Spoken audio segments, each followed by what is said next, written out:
ดูดีๆนะ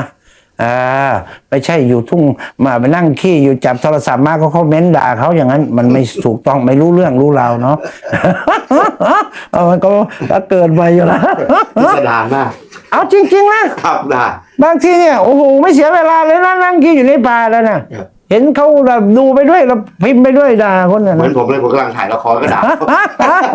นี่คือสังคมสมัยในยุคปัจจุบันนี่เนาะแต่สังคมเราเนี่ยเนาะต้องหวนกลับมาให้อยู่ในเหตุในผล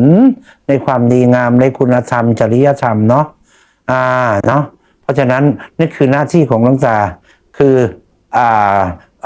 คลายทุกข์ให้คนอื่นด้วยเนาะคนอื่นมีทุกข์ก็มาวัดเนาะจริงไหม ครับ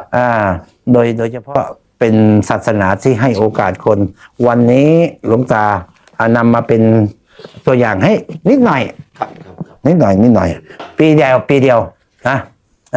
แต่มีหลายปีเนาะที่ทำงานไว้หลวงตามีละเอียดละออบัญชีที่นี่เนาะเนาะที่ทำไว้เนาะ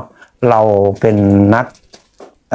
ปฏิบัติเป็นพระและหลวงตาก็จะทำความดีตลอดชีวิตจนลมหายใจสุดท้าย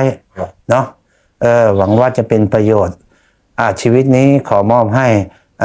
ศาสนาเนาะ